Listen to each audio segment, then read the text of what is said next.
Shalom, sisters. It's Nadawa coming from the Women's Corner of the Congregation of the Mighty.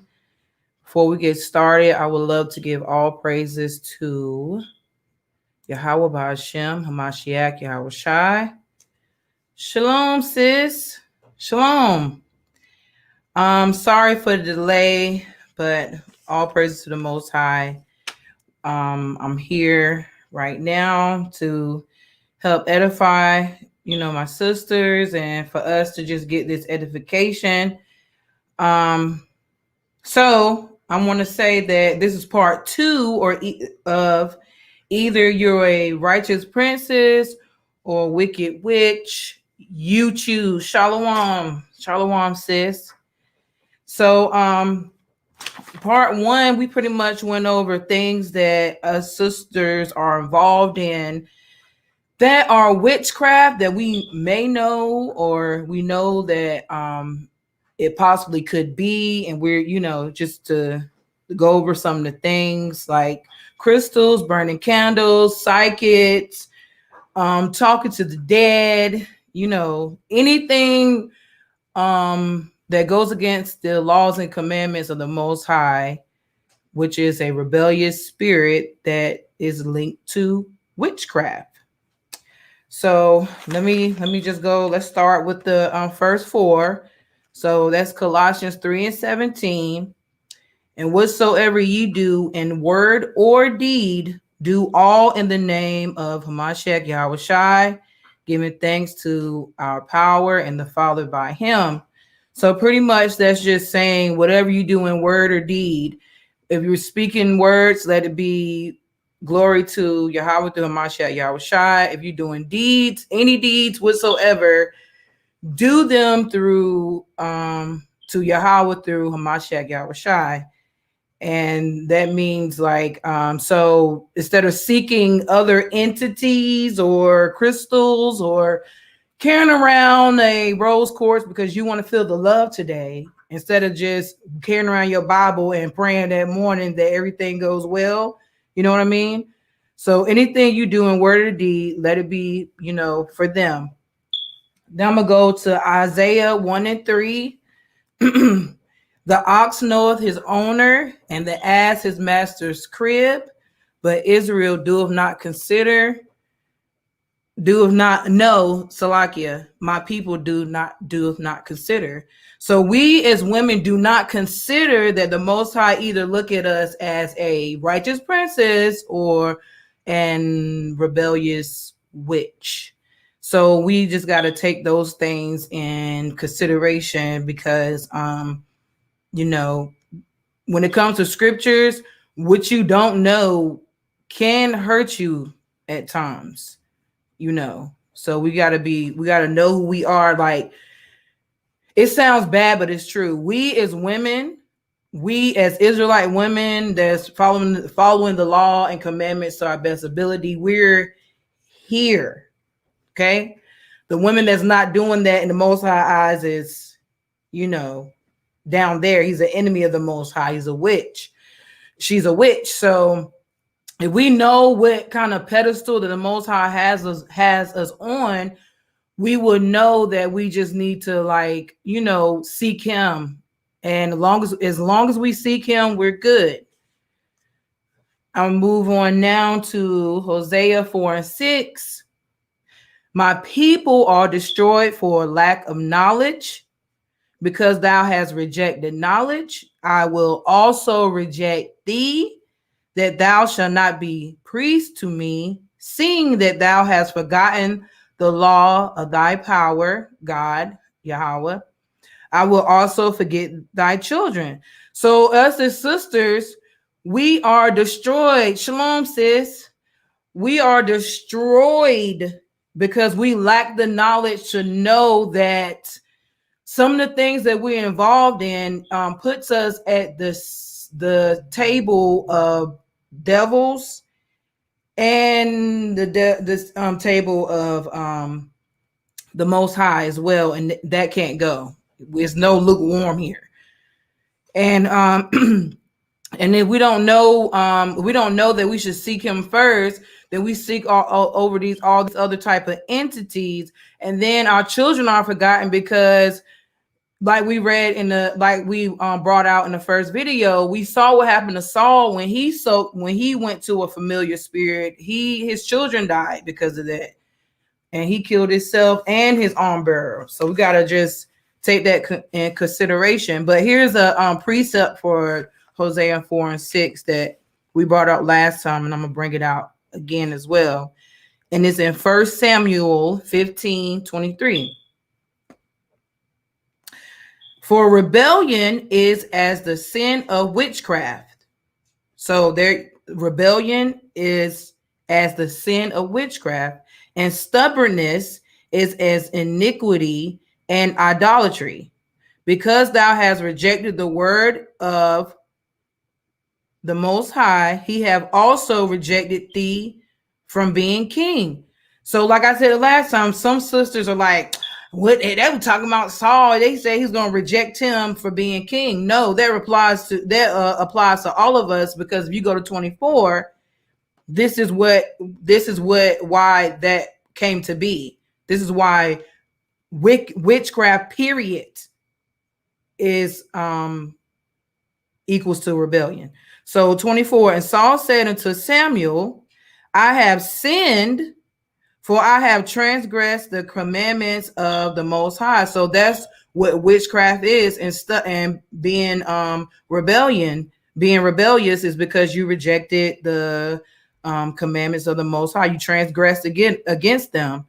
And thy words, because I feared the people and obeyed their voice. So that's kind of some things that we do. Like we fear what people think about us, so we do other things.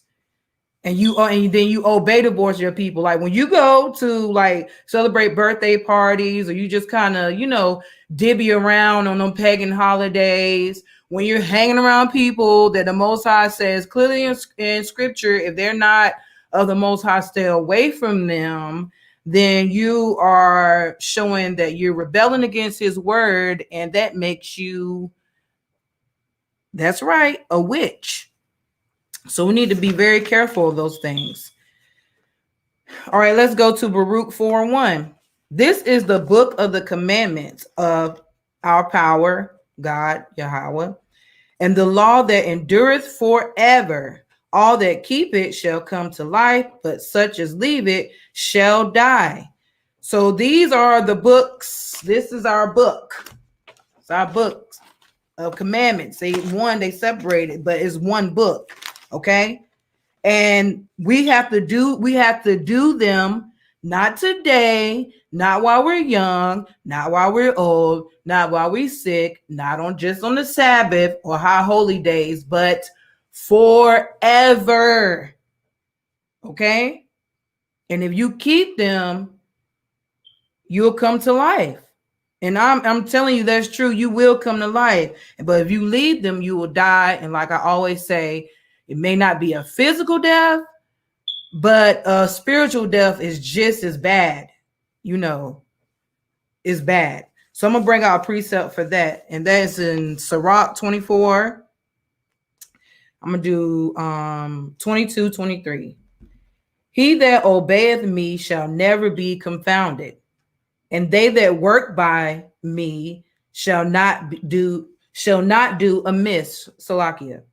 All these things are the book of the covenant of the Most High Yahweh, even the law which Moses commanded for an inheritance, Salakia, into the congregations of Jacob. So that as long as you're doing what you're supposed to do through the Most High, you're gonna basically, that's another way to say you're gonna come to life. And it's not going to be a miss. You're not going to be found confounded because you decided to follow the Most High. Let's go back into this because I'm really excited about this, y'all. I'm excited because I'm about to bring out some, I'm not even putting a dent in some of the sisters that's in the Bible. I'm just going to pull out a little bit, And then each lesson, I'm gonna try to cover the majority of these women, because we need to hear some examples of what is righteous and what is wicked. So like we'll have some, then you kind of have a guideline. Okay, this sister did this, maybe I shouldn't do that, or what have you. Now it's some sisters in here that did some stuff that was kind of like, I don't know if I should do that, but I can see why it was deemed, like righteous, and the Most High blessed them. Okay. So like I said, let's get into it. So let's start with, if you righteous position. Okay, so the first sister I'm gonna start off with is Huldah. Huldah was a prophetess of the Most High. Now, the thing is, when you are a true woman of the Most High, you'll be kind of, I'm not going to say we have the capability to be in some very high positions, and to, like shown in these scriptures, that in the Most High can use us. Okay. Because we're not all bad, but you got to realize that, not only do I want y'all to see that if you're rebellious, you are considered a witch, and all these things can happen to you. I want you to also look at the fact that you can be looked at as very high in the Most High eyes if you submit fully to him, if that makes sense. And not only will your husbands will listen to you, will take your discretion, but you'll be counted wise of all. And and you'll get, people will come to you because they know, like, okay, she follows the Most High's laws, she's trying to her best ability. I ain't saying we see you and we're like, oh my God, look at 6 feet, they ain't touching the ground. We ain't saying that. I ain't saying that. I'm just saying that you'll be deemed, righteous of all. Okay, let me bring out Sirach real quick. Let me start the guideline through Sirach 26, and I'm gonna just pull out a few in 22.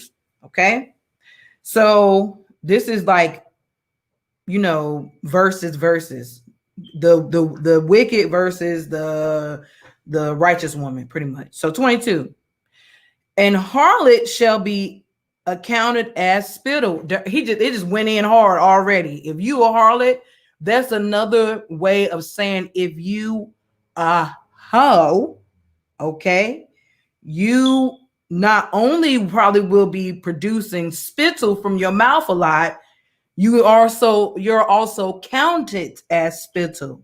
If you don't know what spittle is, that's another word for spit. Okay. Here's for the righteous one. But a married woman is a tower against death to her husband. Okay. So that's, if you're in this truth and you're following law, statute, commandments to your best ability, you're a tower against your husband. Because how many, I'm asking y'all, like, y'all can raise your hands, but you could say yes or con in the comments. How many of y'all have ever been like in a relationship with your husband, and you're like, something ain't right? You get an inkling something ain't right, and you just can't let it go. It's like, something's not right, and to come to pass, it shows that you were telling the truth. That's the type of power that we have as women, to be on that spiritual level. That's why it says in Sirach 26:1, blessed is the man that has a virtuous wife, for the number of his days shall be doubled. Okay, so that's just something that to look at. 23, a wicked woman is given as a portion to a wicked man. Okay, so wicked women are given unto wicked men. Okay. So pretty much that's kind of self-explanatory, because a lot of us, before we came into the truth, we didn't know who we are, and we was considered wicked, in the Most High's eyes, because we didn't know the statutes, commandments. We didn't care. And that's why, our husbands didn't either, But a godly woman is given to him that fear the Most High. So if you're a godly woman, you'll be given to the ones that fear the Most High. And notice it didn't say you are given to a good man. It says you given to the one that fears the Most High. Okay.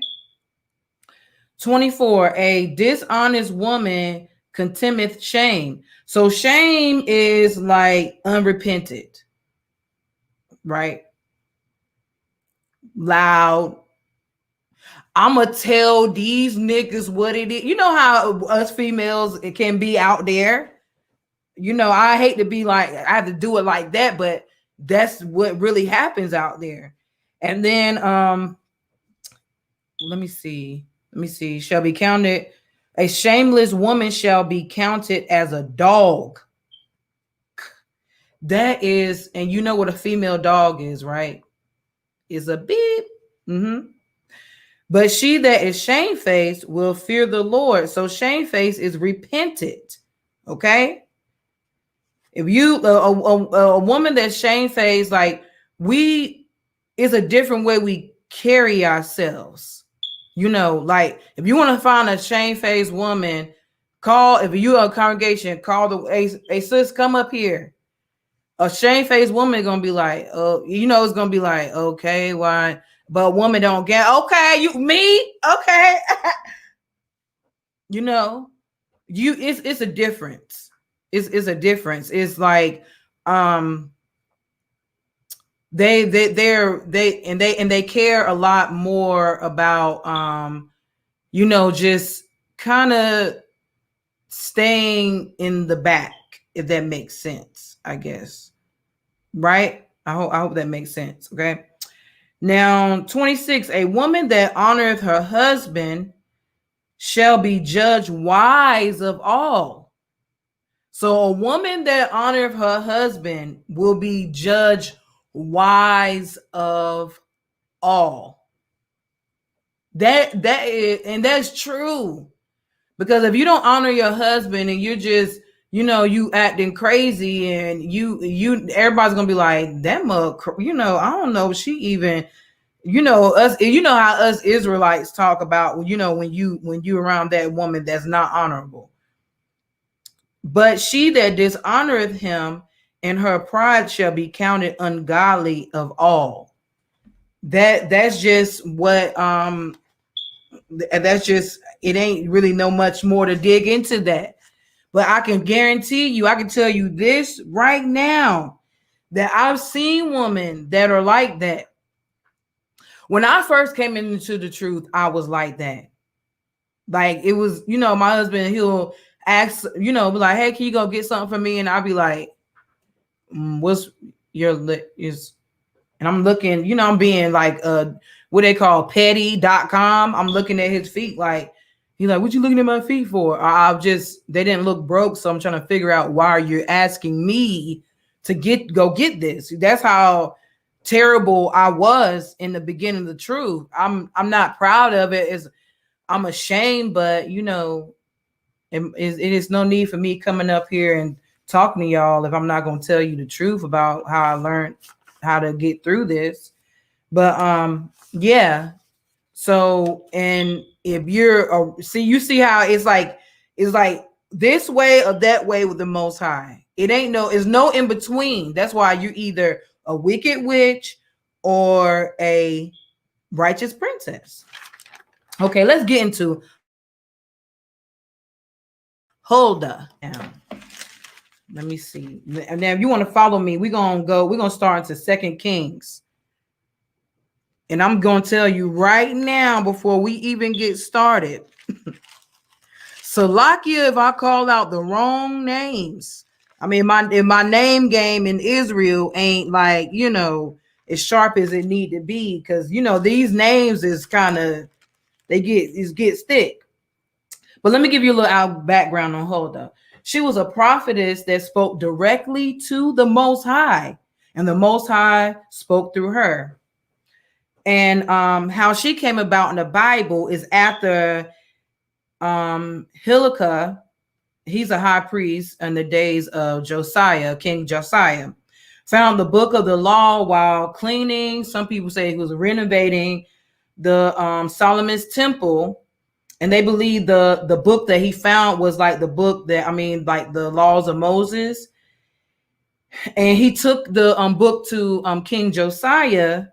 And when King Josiah, after they read the book to him, he told them to go and find Huldah so that she can pretty much translate, figure out what the Most High is trying to show them by revealing, making that book come about.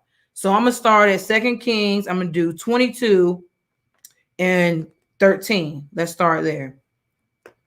So go ye, so this is King Josiah speaking. Go ye inquiring of the Most High for me and for the people and for all Judah. So this is how, this is her position. He needs to inquire for everybody. Okay. He's about to go to a sister to figure out to inquire about him, the people, and all of Judah. Okay. Concerning the words of this book, which is the one I just told you, the book of the law, that is found. For great is the words in this book that is found, for great is the wrath of the Most High that is kindled against us, because our fathers have not hearkened into the words of this book, to do according to all that which is written concerning us. Okay, so so now you get the gist of the mood is set.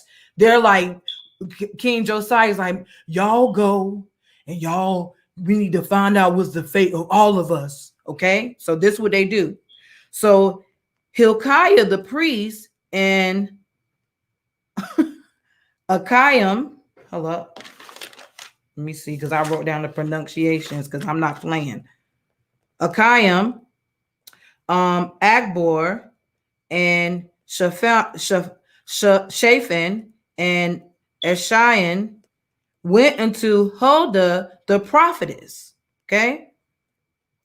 The wife of Shalom and the son of Tikvah, Salakia, and the son of Haaz, keeper of the wardrobe. Now she dwelt in Jerusalem in the college, and they communed with her. So they came with her, came to her.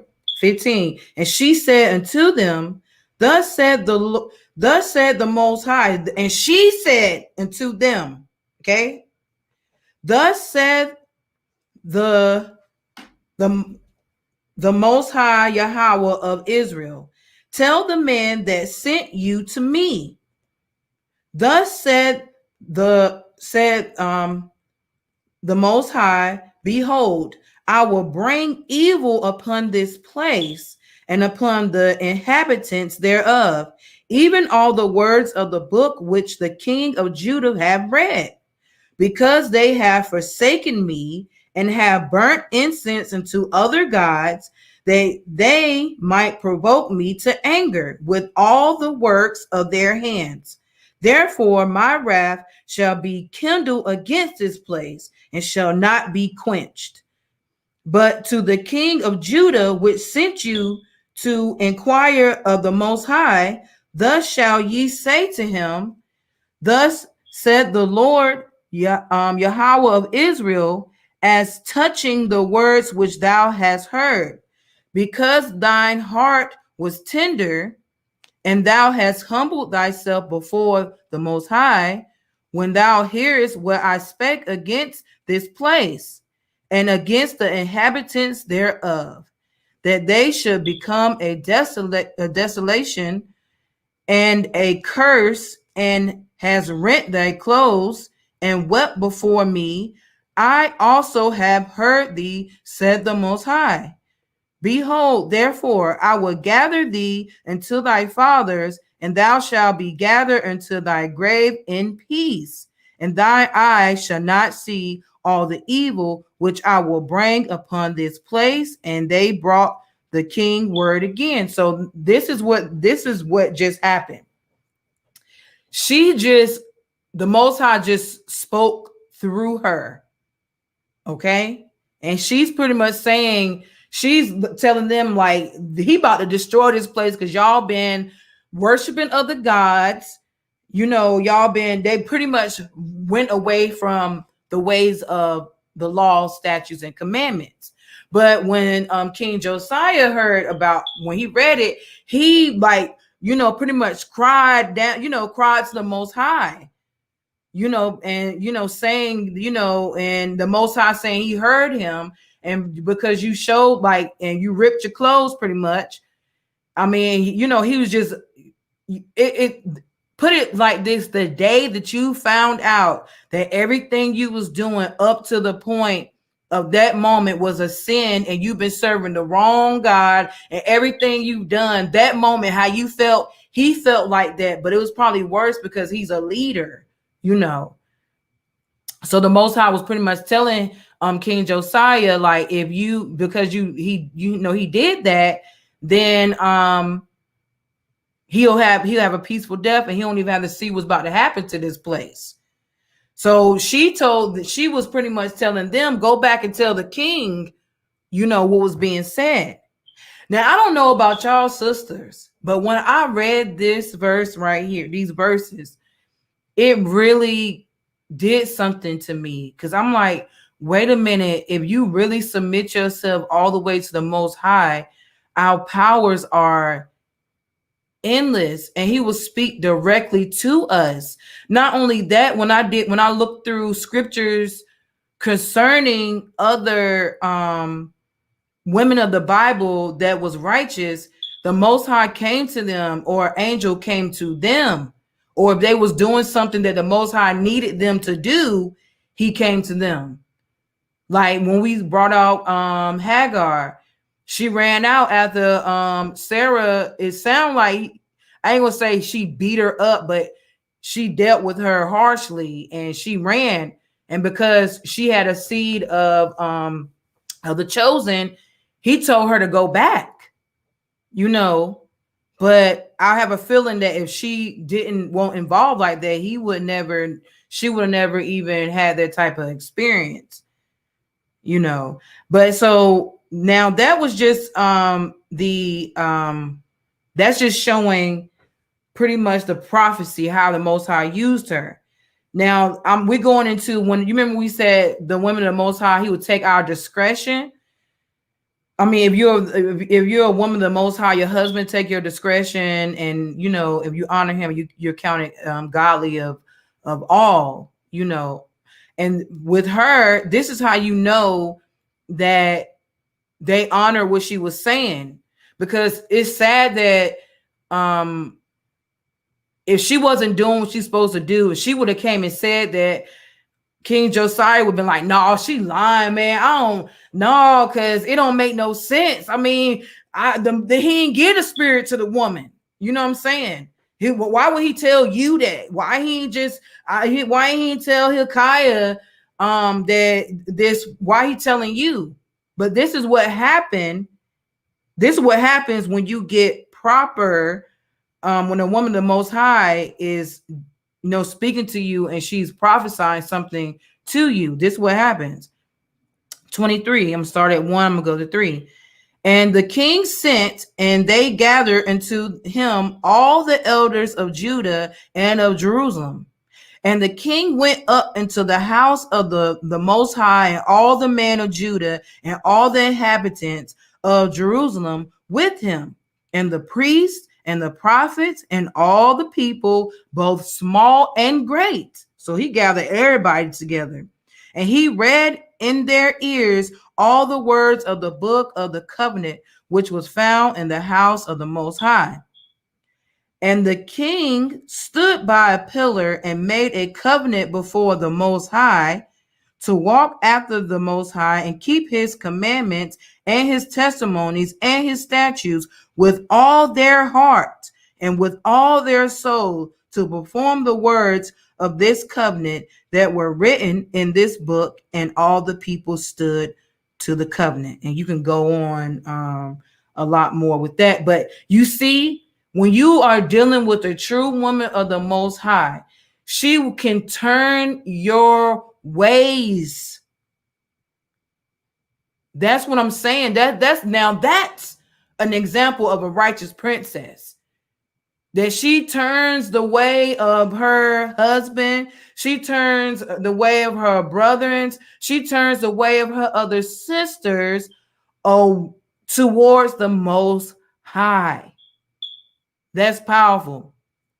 But let me tell you something as well. Not only do she turn their way towards the Most High, because like Saul, he got turned towards the Most High. But the difference is the woman of the Most High, if she speak these words into you and y'all, and she's really doing the Most High's word, not only will she turn his face, but she will change him into a better man. Proof? Let's bring it out. Let's go to 2 Kings, and we're gonna go to 23. We're gonna start at 24. Moreover, the workers, this is King Josiah speaking.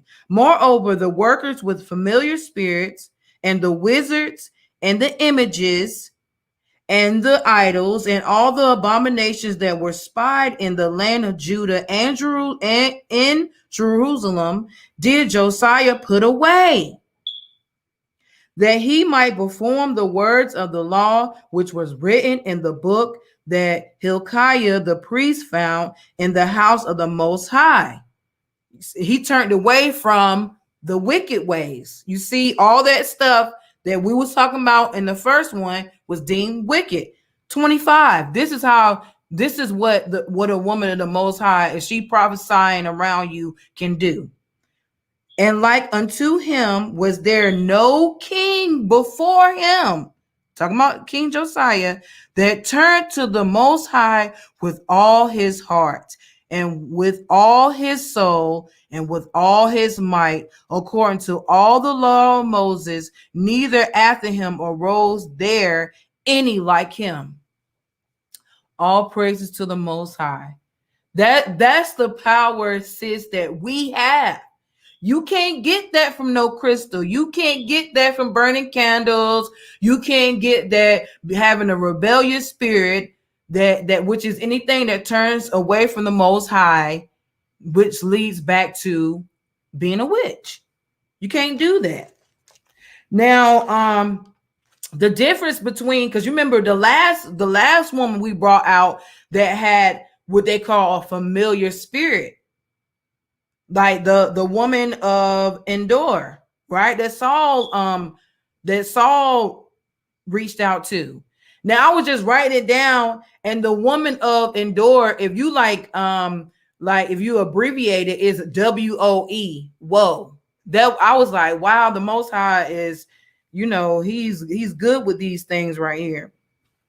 So the difference between the difference between the woman of Endor and Huldah is that Huldah is a woman of the Most High, is deemed a prophetess.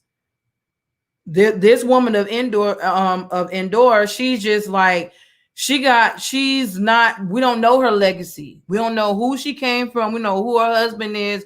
We just know she's a woman of Endor. Okay. Now what they both did something. They both was able to tap into that spiritual realm. But when Huldah said what she had to say about the Most High, the whole kingdom turned their ways. That's powerful, because you gotta realize King Josiah was trying to find out the same thing, that was fearing that something was going to happen with his kingdom, and Saul thought that as well. But the thing is, was when instead of Saul trusting the Most High, and if he would have waited, you never know, the Most High would have could have did some things for him. But he went with with old girl. He went with the woe and ended up killing himself, had his sons killed and all that. But with King Josiah, he was a better man. He saved his kingdom. He pretty much saved a lot of people in his kingdom. You pretty much introduced them to the law. He was able to read the law to them before, things bad happen per se, and they both was prophesied to die. But Josiah's death was going to be peaceful. Saul was there when all his people got killed with them. I left that out Salakia. So he got killed with, he killed himself, his sons got killed, his arm bearer got killed, and all his people got killed. So that's the difference when you're dealing with a woman, a righteous princess, or a wicked witch. Okay. Now I'm going to bring out another one for you. Okay. I'm skipping around. This ain't no order. I'm going to bring out Miriam. She was a prophetess too. Miriam, she's a prophetess. She's a sister of Aaron and Moses. She did some, the Most High, she was there when they overcame when the Egyptians, when they had to flee from the Egyptians and stuff of that nature. But she, to me, from my readings, is that she got a little bit too bold and then a little bit too white after that. Literally. Let me bring that out. We're going to go over to Exodus, and we're going to start at 15. Chapter 15 in Exodus.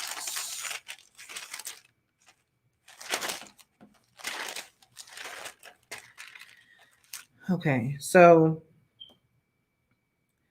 I'm just going to go where she first appears.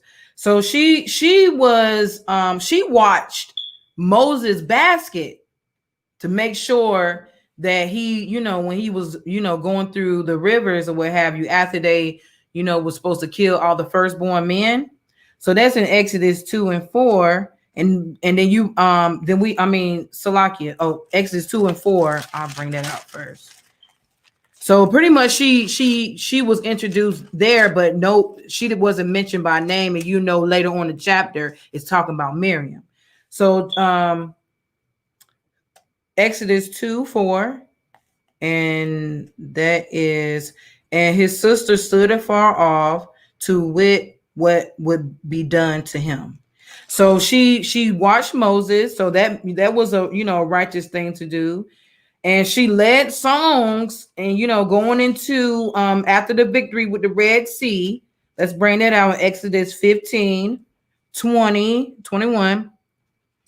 And Miriam, the prophetess, the sister of Aaron, took a timbrel in her hand, and all the women went out after her with the timbrels and with dances. So they was out there, I don't know how they danced back then.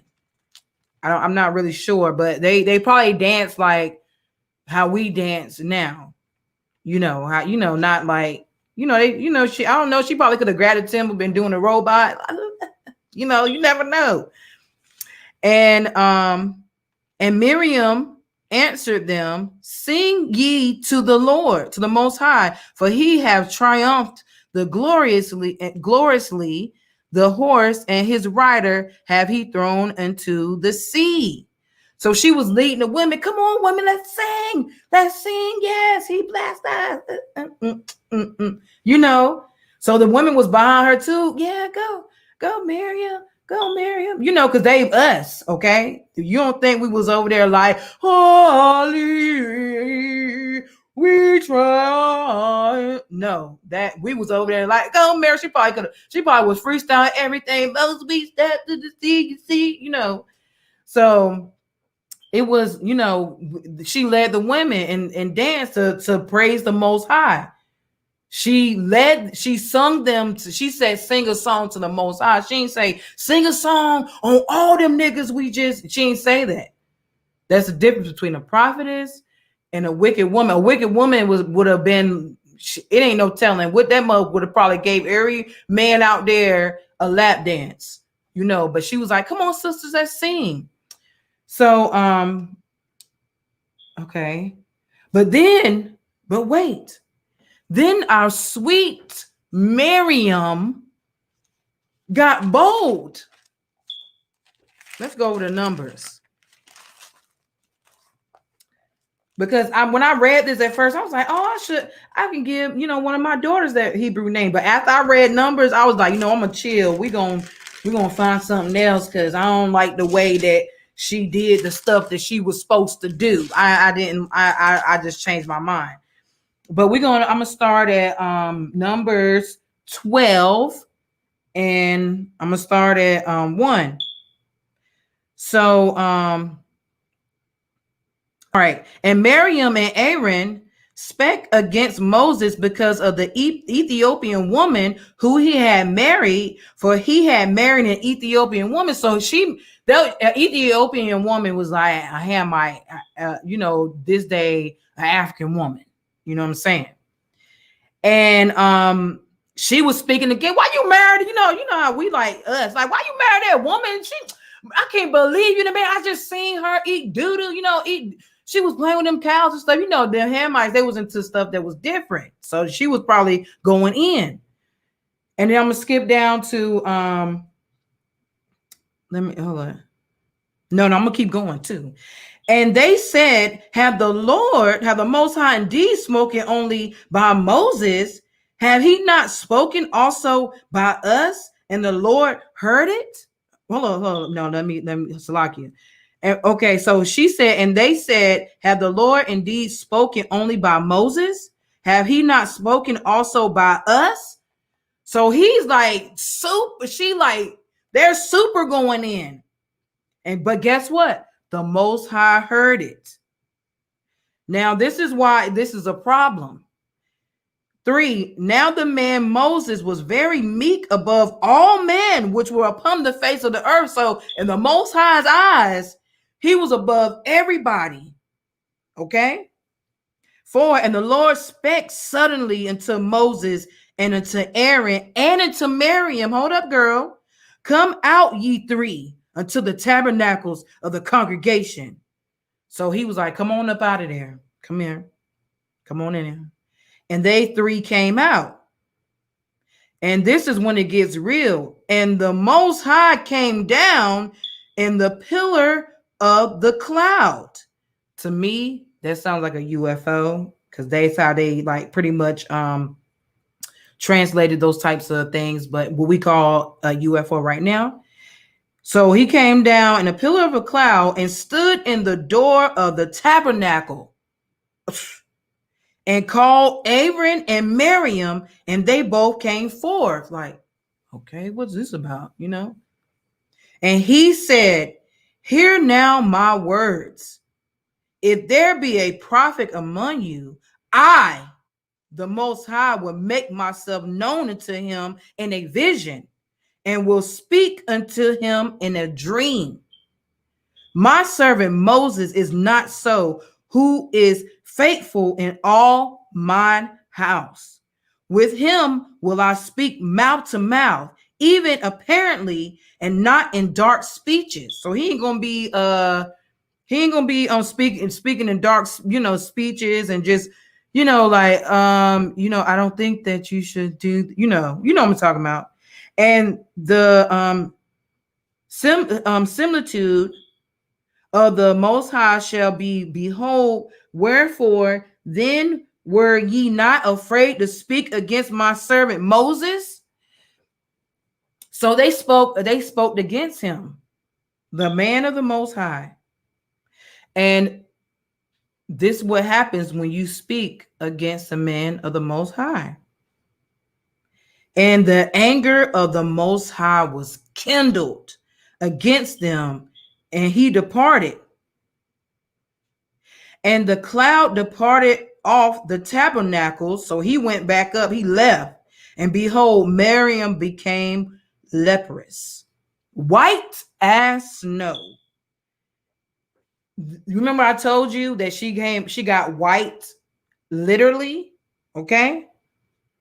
And Aaron said unto Moses, alas, my Lord, I beseech thee, lay not the sin upon us wherein we have done foolishly and wherein we have sinned. So he was like, man, please, bruh, let her not be as one dead of whom the flesh is half consumed when he coming out of his mother womb. So he like, please help her. I don't want her to die like this. And Moses cried too, because he was it's his sister. He like, oh no. He cried unto the Most High, saying, heal her now, O Yahweh, I beseech thee. I beg you, please. That's what he's saying. And the Most High said unto Moses, if her father had put but spit in her face, should she not be shamed 7 days? Let her be shut out from the camp 7 days, and after that, let her be received again. So he put her out for 7 days. Oh, God. And Miriam was shut out from the camp 7 days, and the people journeyed not till Miriam was brought in again. So pretty much when do I have that? You are bringing. She is bringing. I'm gonna bring it out. So the daughter of Yahweh, I'm gonna bring it out, sis. So that's you see, if you go against what the Most High is saying, he's gonna judge you. She was a prophetess. Check. She was helped out Moses. Check. But you cannot speak badly unto the men of the Most High unless it's no unless. You can't do it. You see, I was about to trick you. Y'all was looking like some sisters, they want to know how they can speak against the man of the Most High. You cannot speak of the man of the Most High, no matter what he is to you, your brother, your husband. If he's doing the work of the Most High, we must not speak bad against them. Nothing's going to go good of that. So hold on, let me go back. Go up.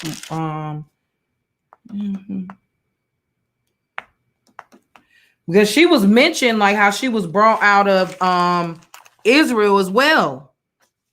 I'm gonna bring out Proverbs. I'm gonna bring out the one in Proverbs and that one as well, and then I'm gonna skip. Well, I'm gonna bring out yours too. These two. So let me show this. There we go. So I'm gonna go to Proverbs 14.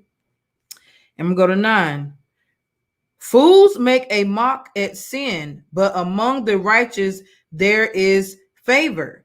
So, like, say for Salakia. Say for instance, like, you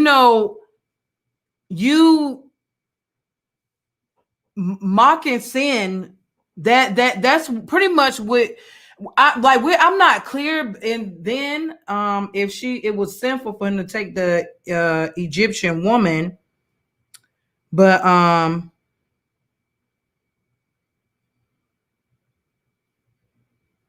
I bet you I wrote down the wrong one again, Salakia.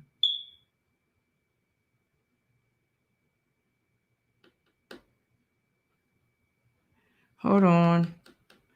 I always do this. I'm Salakia sisters. I'm God bless you, Sister Day. God bless you. Yes, I see you. Okay, so I'm let me go over to, let me bring out hers real quick because I know I had to put down the wrong one. What's this? Proverbs 18:6. Now, sis, I know who the daughter of Yahweh is. I didn't know who she was last night, but I found out who she was, and she's a really good sister. She's a very, very good sister, and pretty much all the sisters in this chat. as well. Okay, so Proverbs 18:6. A foolish lips enter into contention, and his mouth called for strokes. Yes. It's called for yes, and that's exactly what happened to her. Because she didn't listen, she didn't pay attention.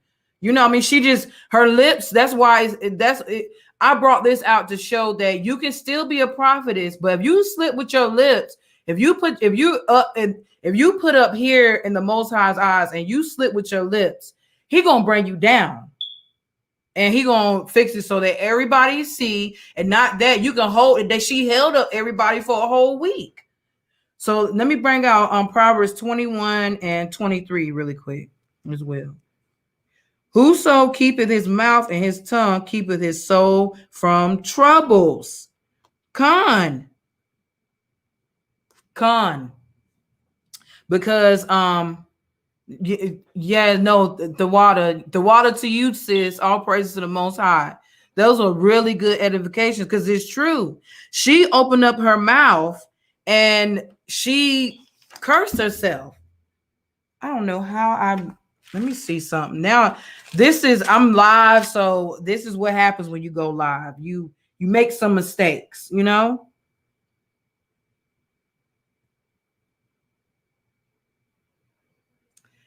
Okay, I'm gonna find that, but I'm gonna go ahead for time's sake.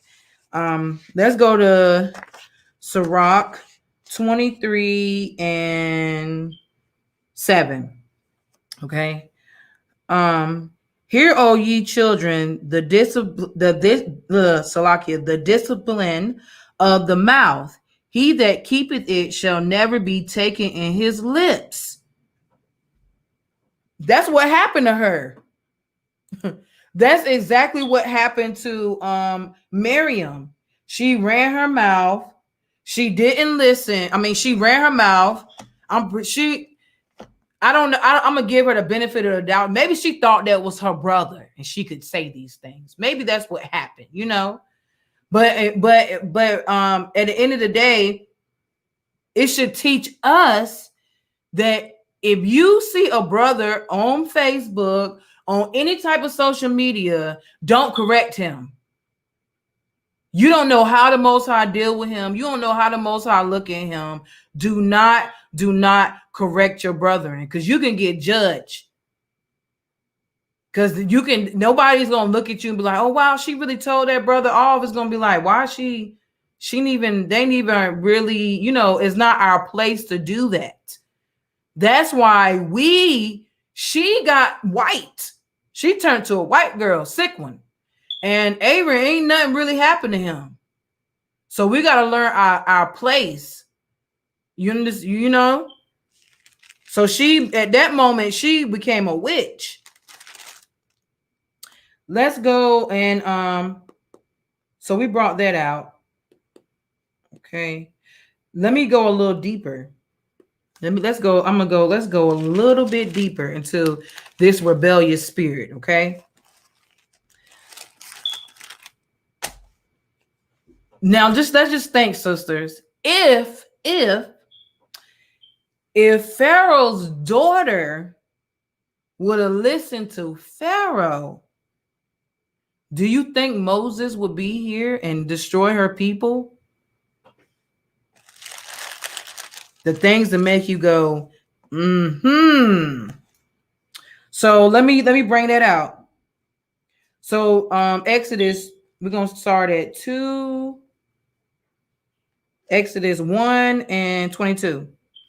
And Pharaoh charged all his people, saying, every son that is born ye shall cast into the river, and every daughter ye shall save alive. That's what he said to all his people. Now let's go down to chapter 2, and I'm gonna bring out verse 5. And the daughter of Pharaoh came down to wash herself in the river. So she's going to wash herself. And her maidens walked along by the river's side. And when she saw the ark among the flags, she sent her maid to fetch it. So she's seen the boat. Oh, go get that, girl. Hurry up, bring the offering back to the other side, you know. And when she had opened it, she saw the child. And behold, the babe wept. So Moses was crying, and she had compassion on him and said, this is one of the Hebrews' children. So she knew that that it was a Hebrew child. Then said his sister to Pharaoh's daughter, shall I go and call to thee a nurse of the Hebrew women, that she may nurse the child for thee? So she was like, so she suggested it. Should I? Right there the whole time. And Pharaoh's daughter said to her, go. And the maid went and called the child's mother. So you see how the Most High, even though she let him go, she still brought him back, you know? And Pharaoh's daughter said unto her, take this child away and nurse it for me, and I will give thee thy wages. And the woman took the child and nursed it. So not only that, she got paid for nursing her own child. 10, and the child grew up, and she brought him unto Pharaoh's daughter, and he became her son, and she called his name Moses. And she said, because I drew him out of the water, because she drew him out of the water. So pretty much she had that rebellious spirit. If she would have just listened to her people, they all would be alive. So, if that was the case, it was, hypothetical, just to look at another point of view. You know what I'm saying? It's good for us that she, she had compassion. The Most High made her have that compassion. Just like when Saul was supposed to go in there and kill all of Amalek, and he didn't do it. And look what's going on now. So let me see. The next woman I'm gonna bring out. No, let me bring out some scriptures with that. Let me go to Sirach 26. Sirach 26. We're going to do 10. Okay. Talking about the daughter. If thy daughter be shameless, keep her straightly. So keep her close. Lest she abuse herself through overmuch liberty. So that's what she just did. She had too much. He didn't keep her close. So then look what ended up happening, Let me go to 22, and that's what happens. His daughter did that. 22 and 3. An evil nurtured son is the dishonor of his father that begot him, and a foolish daughter is born to his loss. That's what ended up happening to her. All right, let's skip over to Sirach 39. I know I'm going fast because I'm trying to get y'all out of here at a reasonable time, because I realize that we're the keepers of the home, and we got to, get up early for the children and what have you. But let's go over to Sirach 39, and I'm gonna go to 28 through 30. There be spirits that are created for vengeance, which is their fury lay on sore strokes. In the time of destruction, they pour out their force and appease the wrath of him that made him. So she was a spirit that was created just for her to feel compassion for Moses, and they got their destruction. Pretty much. Okay. So, and then fire and hell and famine and death, and all these were created for vengeance. Teeth of wild beasts and scorpions, serpents and the sword, punishing the wicked to destruction. That's exactly what happened in Egypt. She was made just for that. Okay, let's go back to Sirach 20 and 9. There is a sinner that have good success in evil things, and there is a gain that turneth into loss. So she was a sinner that had good success in an evil thing, which is not obeying her father, right? And there is a gain that turneth into loss. So she got a gain of a son, but lost a lot more for her and her people. You see what happens when you don't listen, and if you're not being used of the Most High. We got to take that stuff in account. Now let's go to, we got, oh yeah, that's it. Okay, let's go. We're gonna go to Samson's mama. Samson's mama, the strong dude with the hair. Okay. Let's so Samson's mom, this is how you know that she was a righteous woman, because the Most High, the Most High sent the angel directly to her and gave her a son that will pretty much save their people. Salakia. I'm gonna bring that out. I've got two books going here. Let's start that in Judges. We're gonna go into Judges, and I'm gonna start reading at 13. 13, and I'm gonna start at 3. Okay. And the angel of the Most High appeared unto the woman and said unto her, Behold, now thou art barren, and bearest not, but thou shalt conceive and bear a son. So he was like, I know you. That, can you imagine you sitting there and then somebody appear from you and be telling your business? I know you can't have no kids, but you're gonna have a son. You're gonna be like, okay, 4. Now therefore beware, I pray thee, and drink not wine nor strong drink, and eat not any unclean thing. So he's like, don't drink and don't eat nothing unclean. For lo, thou shalt conceive and bear a son, and no razor shall come on his head, for the child shall be a Nazarite. Okay. A Nazarite it means separate. Okay. It's a Jew who professed extraordinary purity of life and devotion. Okay. And they don't drink anything with grapes. He don't drink wine. He can't get drunk. He don't cut his hair, and he's just pure in the Most High's eyes. Okay. And a Nazarite unto the Most High from the wombs, and he shall begin to deliver Israel out of the hand of the Philistines. So that's how you know that the Most High was dealing with her, because he came directly to her and told her and blessed her with a son from the womb. He was like, chosen, and to deliver them out of the hands of the Philistines. That's like right now, the Most High come to me and be like, yeah, I'm about to have you a son, and he gonna deliver you out the hands of Esau and all the other nations. I'm be like, wow, you're gonna take heed, right? So I'm gonna go to Philistines. Okay. So she ran and told her husband pretty much that the Most High, the Most High sent an angel, and she knew that he was of the Most High. And then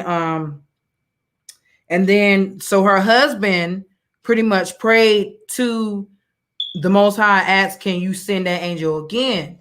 Because he probably like, hold on, let me see, because this mug ain't had kids in a minute. Can't have no kids, and he just want to see what's up. How our husbands are like. If I come, you come to your husband right now, you can't have no kids, and you tell him, a man of the Most High said, I'm gonna have a son. He's gonna be a Nazarite. He's gonna deliver us from the Philistines. He gonna want that same. He gonna want to see some, what they call now, receipts or something. So instead of that, he just praised the Most High himself. That's pretty much what that means. So then I'm gonna jump down to 13. I'm gonna go to 8, and then his name is Manoah.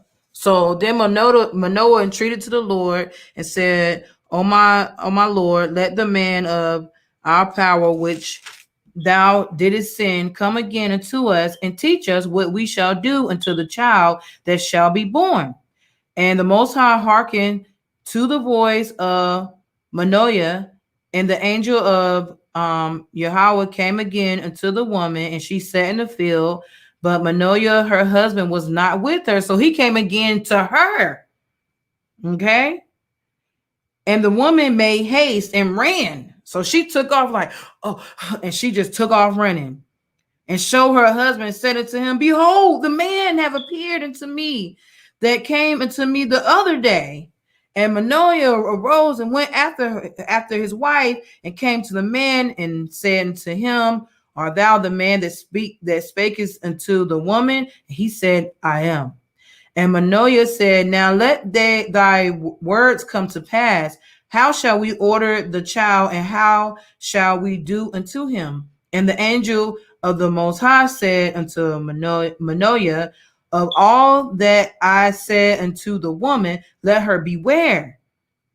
She may not eat anything that cometh of the vine, neither let her drink wine or strong drink, nor eat any unclean thing. All that I command her, let her observe. All praise to the Most High. So he came, and the Most High's angel came to her twice and talked to her directly and said, this is what's going to happen. That's kind of like, I'm not saying angel comes and speaks with us personally, but we get these strong inklings about things that's about to happen. Like oh, something ain't right, or in a dream, you might have a dream of, they say fish, and then somebody's pregnant or something like that, or you just have a feeling like, I just feel like I'm pregnant. I had a feeling like that too. I'm like, oh my gosh, I think I might be pregnant, but I wasn't sure, and then came to pass, I was pregnant. And other things as well. Since I'm over here in Samson, I might as well go pull out that first wife of his, a Philistine woman. Okay. Now this, I didn't like her when I read this, because I just felt like she just was, she has no type of loyalty whatsoever. Because when he said that riddle, and then her people came to her and threatened to burn her and her dead alive, instead of her going to Samson and telling Samson so they could come up with a plan together, she cried for 7 days until he told her. Hold up, let me just bring this out. So it was in chapter Judges 14. Then we're going to start at 15 and we're going to go to 18. And it came to pass on the 7th day that they said unto Samson's wife, entice thy husband. That, well, they were what's it called? They was Ethiopian, so they probably sound like, entice thy husband, and he will deliver unto us the riddle, lest we burn thee and thy father's house with fire. That's how they probably said it, because they was African. Have ye called us to take that we have? Is it not so? So, boom, they came to her, they threatened her. And this was she do. And Samson's wife wept before him and said, thou doest but hate me and lovest me not. Thou hast put forth a riddle unto the children of my people and has not told me. So she trying to make him feel bad. And he said unto her, behold, I have not told it my father nor my mother, and shall I tell it thee? He's like, I ain't even tell my mama, what I'm gonna tell you. 17, and she wept before him the 7 days while their feast lasted. And it came to pass on the 7th day that he told her, because she lay sore upon him, and she told the riddle to the children of her people. I'm like, anyway, let's keep bringing it out. And the men of the city said unto him, on what is sweeter than honey, and what is stronger than a lion? And he said unto them, if ye had not plowed with my heifer, ye had not found out my riddle. That is why I don't understand. I just don't get it. She told them, okay? And some sisters are like, she had no choice because they threatened to burn her and her father. See, that is this story right here leads me. By the way, she ended up getting burnt anyway. I'm just gonna, spoiler alert. But let me just tell you hold up. Let me bring out Sirach 36 real quick, because it's a difference between us and them. So Sirach 36, I'm gonna do 1 through 3. Have mercy upon us, O Lord, Yahweh of all, and behold us, and send thy fear upon all the nations that seek not after thee. Lift up thy hand against the strange nations, and let them see thy power. Is that not what happened after this? Because he beat them up with the jawbone of an ass. Okay, let me skip over to let me see.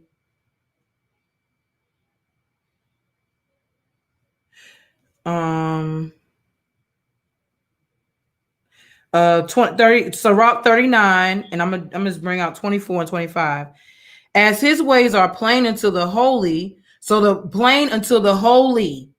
And if you after you read, I'm gonna wait to bring this out. I'm gonna wait to bring that out. Let me bring out two sisters that are Hebrews that was in even more greater danger than this Philistine woman. Okay. And they didn't do what was expected of evil upon their own. Okay. Now let's skip back down. We're gonna skip back to Exodus 1, and we're gonna start at 15. This is what Hebrew, those heathens alone, no loyalty. Absolutely, sis. Absolutely no loyalty at all. Let me show you what our women are about, okay? While we on the Philistines.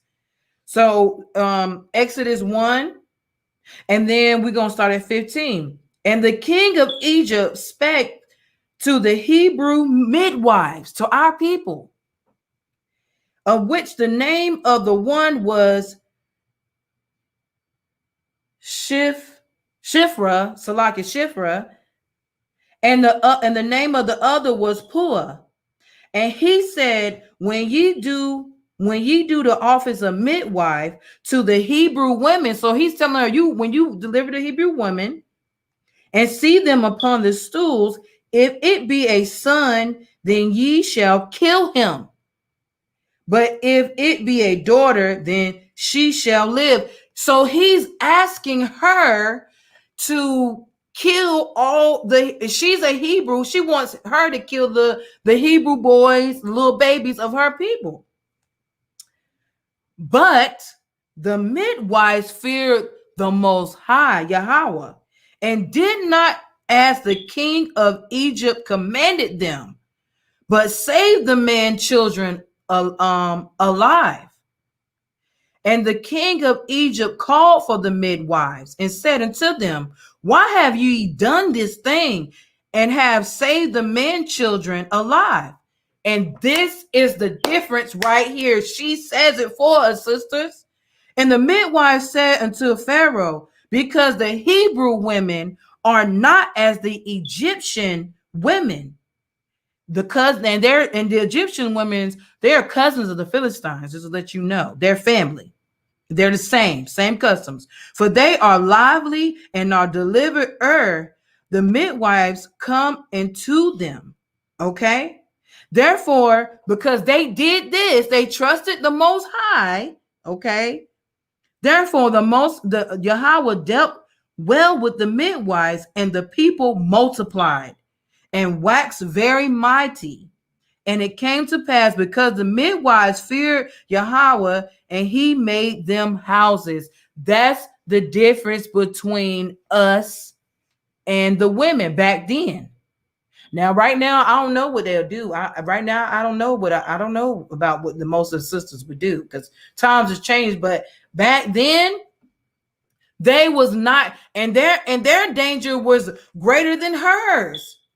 She like, they'll burn you and your daddy. These mothers said, and this is Pharaoh, known for dealing with the Hebrews wickedly, and she saved them and made them, and it was even more of them, because there's a difference between us and these women. But the only reason why Samson even ended up with um the Philistine wife is because the Most High ordained that to happen. That's the thing, though. He fixed it so that would happen. Let me bring that out in Judges 14 and in 3. Then his father and his mother said unto him, is there never a woman among the daughters of thy brother? He's like, why you ain't nobody among us or among all my people? If you don't even want to go to us, go all my people is plenty of tribes of us. That thou goest to take a wife of the uncircumcised Philistine? And Samson said unto his father, get her from me, for she pleases me well. Okay? But this is when the Most High comes in. But his father and his mother knew not that it was of the Most High that he sought an occasion against the Philistines, for at that time the Philistines had dominion over Israel. So the only reason why he ended up with her is because that it was an opportunity for him to get close to the Philistines so he can eventually destroy them. But still, that still shows that our people pretty much our women were a lot more loyal. Okay, now let me bring out Sirach 39 and 24. As his ways are plain unto the holy. So the women Shifra and Pua, they fear him. The way was holy, right? And so are the stumbling blocks unto the wicked. So, but is a stumbling the stumbling block to the wicked. So we see what end up happening to the Philistines. If not, I could bring that out on a later date. But I'm just concentrating on our women as of right now. Okay. 25. For the good are good things created from the beginning, so evil things for sinners. So that's just what it is. Good things are made for us, and bad things pretty much is for the sinners. Okay. So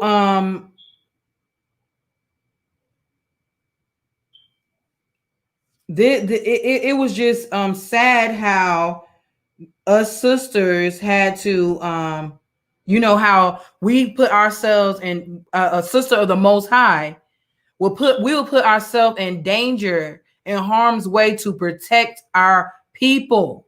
Okay. They didn't when what's in Salakia when Shifra and Pua, when they found out that the Most High, that Pharaoh wanted them to kill the sons, they ain't talk junk about the men. See, that's the problem. If these men would stand up, we wouldn't even have to be in this position. They just took care of what they needed to take care of according to the Most High.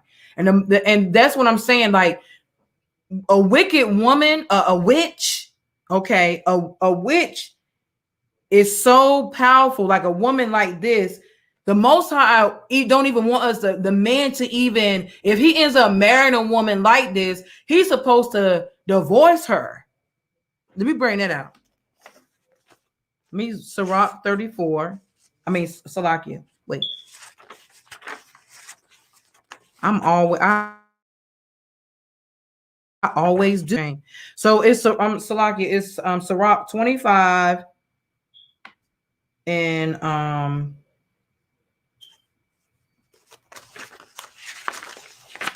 sorry, sisters. Sorry, yeah.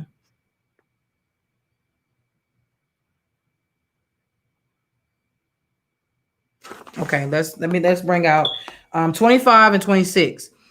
If and Salakia, if she go not as thou wouldest have her, cut her off from thy flesh. So if we the Most High knows that that's mentioned in a couple scriptures up, all wickedness is but little to the wickedness of a woman. Let the portion of the sinner fall upon her. So the Most High knows that we yeah, I'm sorry. I just had to I was looking up, like I need to find my chapter. Okay, so if she go not as thou wouldest have her, cut her off from thy flesh. So pretty much it's saying that if we can do very much harm to our husbands and our men. If he's not going away, if she's not going away of the Most High, he says, cut her off from thy flesh and give a bill of divorce and let her go. Okay, that's what we should. That's something to think. That's how wicked we can be as women. That the Most High don't even want His sons to even dwell with us if we don't see that, if we're not the same, if we're not serving Him as well, because we can bring people down. We can bring the brothers down. So just know that I didn't even know I was gonna be done like this. I should bring out Delilah, because Delilah is she pretty much rocked him to sleep, literally. Two cannot walk together with least they agree. It cannot happen. That goes like, it's like if anything that's a rebellious spirit is wicked, you're a witch in the Most High's eyes. Imagine how he looks when you don't even believe in him, like the Samson's wife. That's a terrible thing. It's a terrible thing. So it gets pretty hectic, you know what I'm saying? So with that being said, I wanted to bring out Delilah. Yeah. I wanted to bring out Delilah because she got him good. That's how good a woman can be. It's gonna be quick. I'm just gonna make this quick. Okay. Okay. To her. So he saw, in 16, it was Judges 16. That's Judges 16 and 1. And then Samson went to Gaza and saw there an harlot and went in unto her.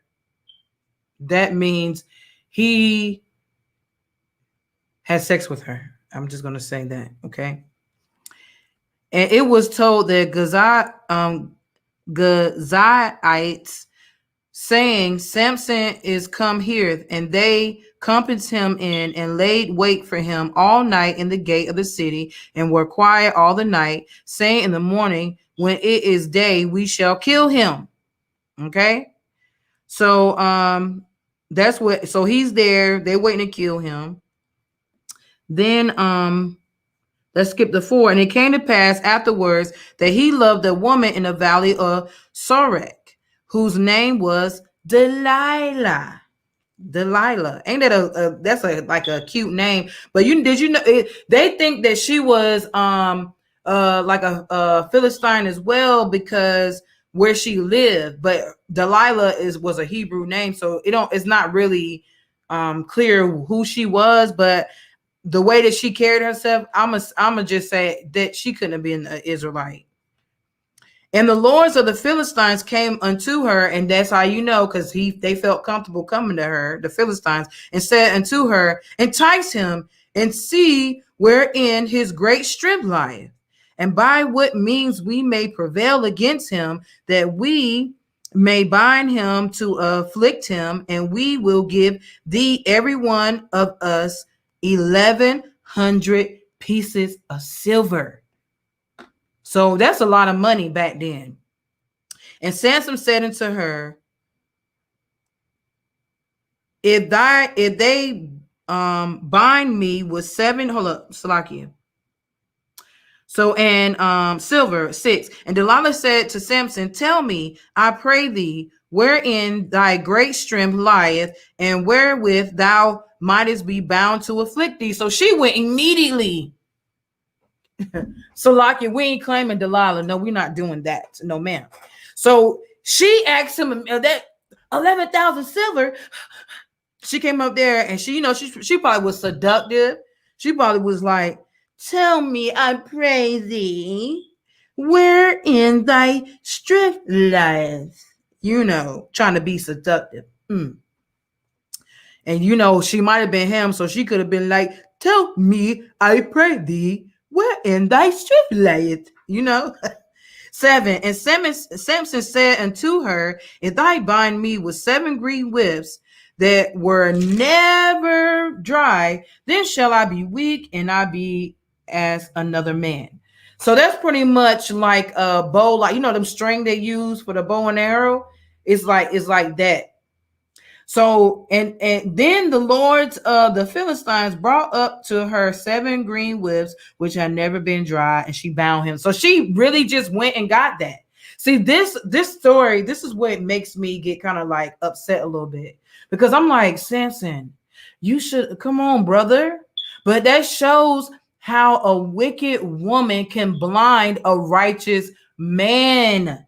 You can tell them like, you can tell if a man is in love. I'm telling you, the power that a sister have, he don't see you. He won't see the evil. You can bring anybody and tell him that woman is wicked, and he will not listen to them.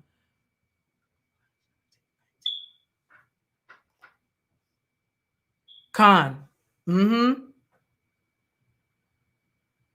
Yeah. To darkness, Khan. And then where am I at? I'm gonna bring that out too, sis. I'm gonna bring that out too. So she just has him blind, okay, and then so she did that.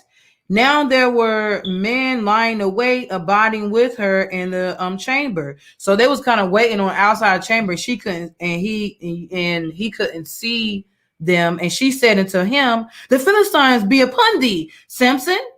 And he break the whips, and as a thread to toe is broken when it touches the fire, so his strength was not known. So he pretty much lied to her. He lied, he tricked her, So, and Delilah said unto Samson, behold, thou hast mocked me and told me lies. Now tell me, I pray thee, wherewith thou mightest be bound. What? And he said unto her, if thou bind me fast with new ropes. So I'm going to just skip down for time's sake. So she's like, if you bind me with ropes, she tricked him again.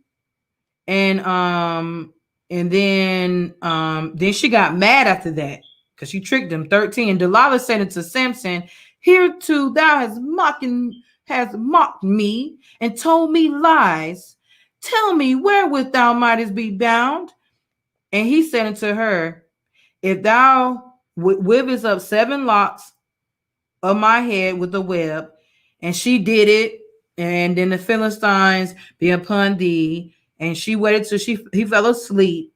And then she, pretty much went she went away with the pin of the beam and with the web, and she said to him, how canst thou say so pretty much she tricked him again. Okay, let's go to 15. So then this is when she like turns it up. She needs that money. Okay, so 15, she said it to him, how canst thou say I love thee when thy heart is not with me?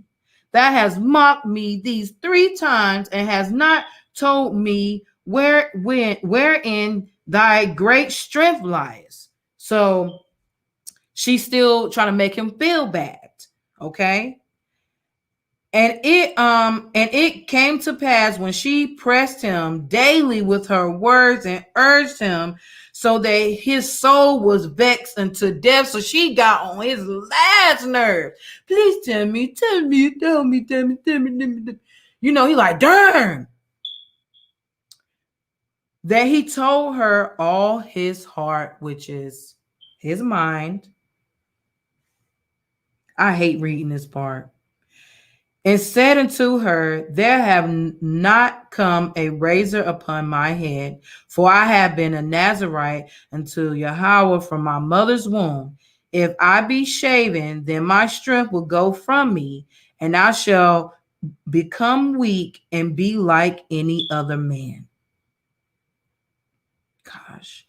18. And then Delilah saw that he had told her all his heart. She's like, oh. She went and called for the Lord of the Philistines, saying, come up this once, for he hath shown me all his heart. Then the lords of the Philistines came up upon her and brought money in their hand. So she pulled she like, give me my money. Okay.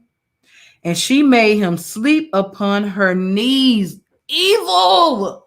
She laid him on her knees, probably just like, go to sleep. It's okay. It's all right. And so she lived in his knee, and she called for the men, and she caused him to shave off the 7 locks of his head, and she began to afflict him, and his strength went from him. And she said, the Philistines be upon thee, like she always said, Samson.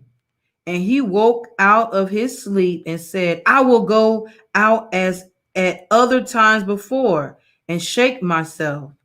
And he wist not that the Lord, that the Most High was departed from him.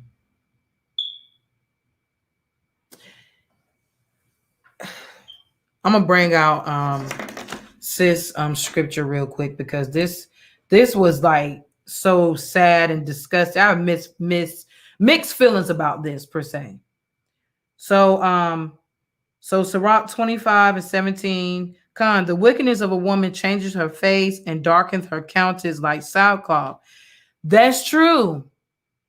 Changes her face. And some people may like link some I don't know if everybody, but some people kind of had linked that to like makeup or something like that, or putting on makeup or whatever. But it's like you change the countenance of your face to be like, instead of you being like how you really are, like, give me that money, you like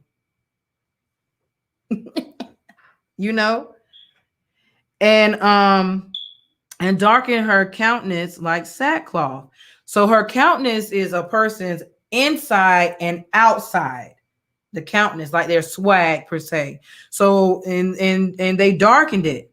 And that's what she did. That's what she did. And 19, all wickedness is but little to the wickedness of a woman, that the portion of the sinner fall upon her. And that's what man said. And in 13, give me any plague but the plague of the heart, and any wickedness but the wickedness of a woman. That's real. That's why the Most High says you're either a righteous princess, or you're a righteous woman, or you're a witch. She is clearly a witch for what she did to Samson. She's a witch. And that's like a few examples, because that's all I'm gonna bring out for with the sisters for now. I'm gonna continue back tomorrow. I'm gonna start with Yael tomorrow. But yeah, that's the wickedness of what sisters do. They blind our brothers. Tell them anything, rock them to sleep, make them think they're all about them, and behind closed doors, they're just waiting to just destroy them. And it's sad. Like that thing's sad. Let me bring this out real quick, because I got to bring this out at the end of all the lessons. Okay, if you're a sister out there and you've been partaking in witchcraft, any type of rebellion against the Most High laws and commandments, against your husbands, against the laws, are you doing this to a brother right now? You need to repent and come back to the Most High, because women are the man's destruction. I haven't been in the truth that long, but in the truth, what really turns a man from the Most High and really serving the Most High has always been a woman.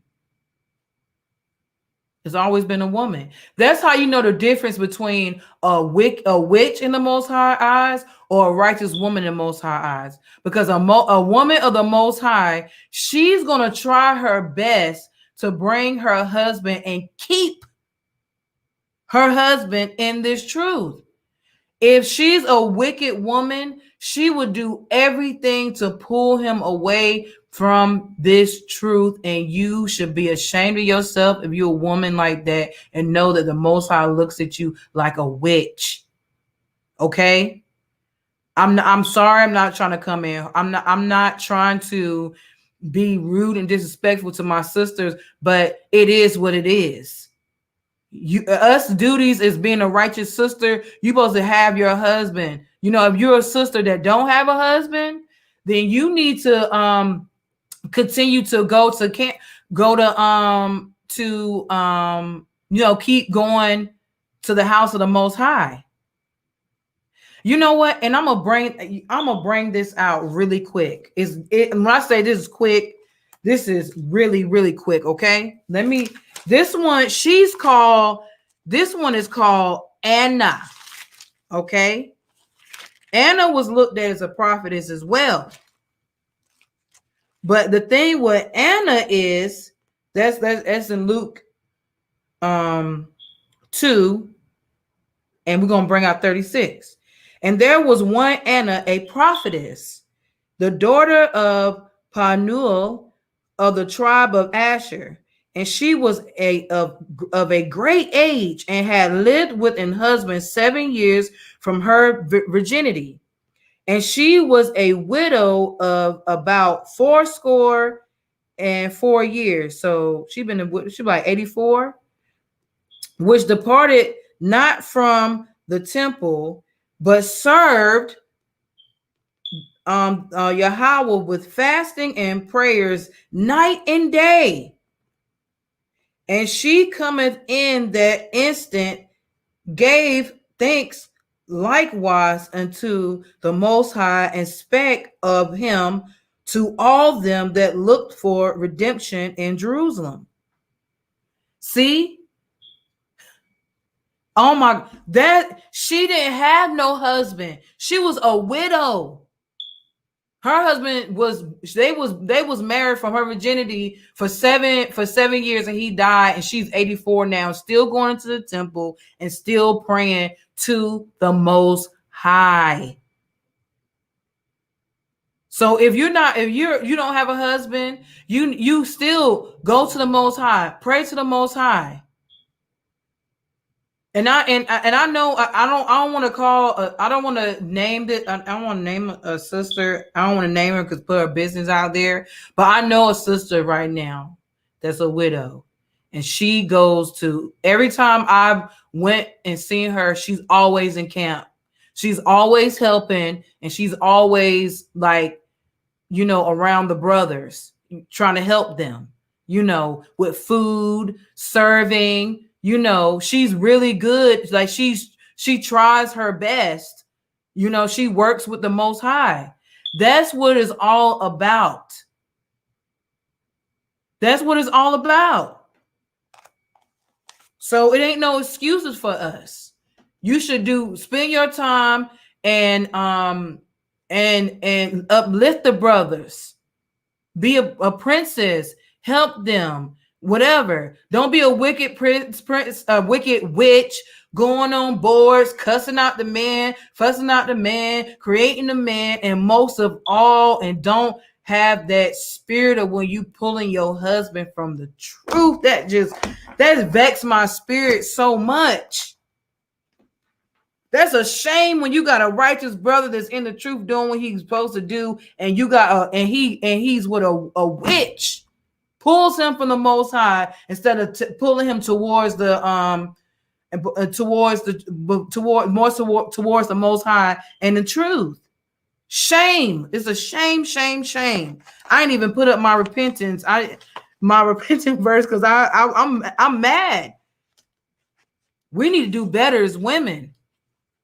Because if you think my anger is like, oh, she mad right now. Imagine what the Most High looking at these mugs like. You pulling your husband away from the truth instead of pulling him forward. And you leaving if something happens or you're not married, you'll become a widow, you're not married, and you're like playing around in the temple, trying to figure out all the man's weaknesses so you can try to get money and stuff out of them. But on another note, the Most High, if you leave from those ways, he will forgive you. Let's bring it out. Sirach 17, let's start at,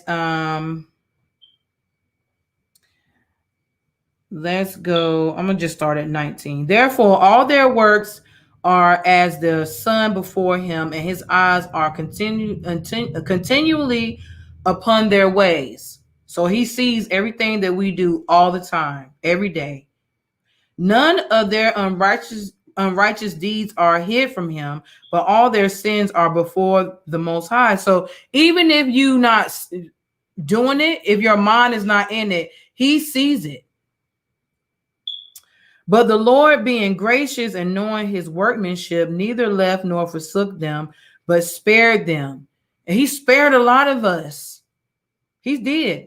22, the arms of a man is a signet with him, and he will keep the good deeds of man as an apple of the eye, and give the repentance to his sons and daughters.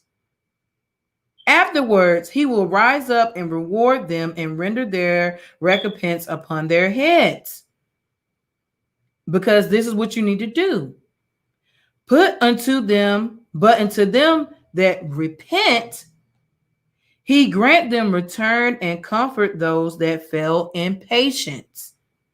Return unto the Most High and forsake thy sins and make thy prayer before his face and offend less. So if you end up, if you, like I said, if you feel like you're a witch, repent and come back and offend less. Okay. 26, turn again to the Most High and turn away from iniquity, for he will lead thee out of the darkness and into the light of health, and hate thou abomination vehemently. So if you turn away from all those sins, he'll forgive you and help you for real. Who shall praise the Most High in the grave instead of them which live and give thanks? See? So before you, before he takes you out of this earth, repent Be a light into you. Be a light. Be a princess. Okay. So with all these examples, I pray that y'all see what not to do and what to do. Okay. What not to do and what to do. And even though I'm not a sister wife, or I don't have a sister wife, if you do have a sister wife, don't be jealous of her. It's best that y'all just work as one, because it's really ain't nothing you can do. You know what I'm saying? Work as one, because y'all going back and forth, or one, y'all not getting along. That means your husband has two witches in the house. And by God, I feel sorry for him. Come back to the Most High laws and commandments. Love your sister. Get help from your sister. You know what I'm saying? And if you're a sister that don't want to have a sister wife, and you don't want your husband to do that, and you giving him a hard time, and you're gonna do all this, and I'll leave, and all the other stuff, guess what? That's a rebellious spirit, and you're a witch in the Most High's eyes. There's nothing we can do. If it's ordained for the Most High, let that happen. He will let it happen. And if you're the woman of the Most High, he'll take your discretion. If not, he won't.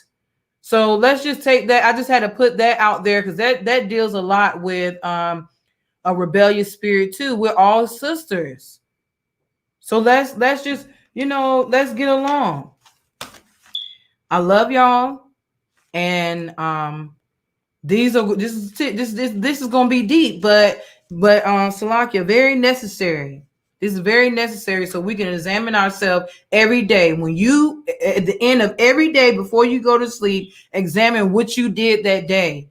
If you know you sinned, or if you think you sinned, but you're not, even if you're not sure, go to the Most High, ask for his forgiveness, and don't be like, Lord, forgive me for the day. Just like, Lord, forgive me, because I really was very upset, because I felt like if I was there when Delilah was doing that, I would have punched her in the face. Forgive me for thinking wickedly like that towards my sister. Even though it's not bad to recompense evil on those that on the ungodly, but still, if you think it's a sin, it's just a example of what I'm saying. But anyway, we're gonna bring out more, starting with Yael. Coming this Tuesday. I love you guys, and let's pray for each other. And with all that being said, Yahawashi, Yahawashi, Barakatah.